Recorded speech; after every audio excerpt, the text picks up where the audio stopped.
Director education Kashmir है कि शीतकालीन अवकाश घोषित करने की कोई योजना नहीं है। तसद्दुक हुसैन के अनुसार 2.5 साल से स्कूल बंद है, इसलिए जब तक मौसम बेहतर रहेगा तब तक छुट्टियां नहीं दी जाएंगी। वहीं जब ठंड में इजाफा होगा तो शीतकालीन अवकाश की घोषणा की जाएगी।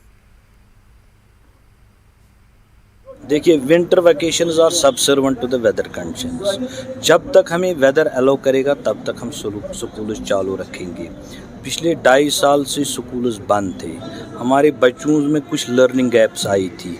उन लर्निंग गैप्स को ओवरकम करने के लिए we are doing remedial teaching. तो जब तक मौसम हमें साथ देगा विल कंटिन्यू आवर स्कूल्स, और जब हार्श कंडीशंस हो गए, बर्फ होगी, माइनस टेम्परेचर हो, then government will decide regarding winter vacations. As of now, we have no plans. Thank you so much. Thank you, sir. Thank you. County cricket fair tournament का final match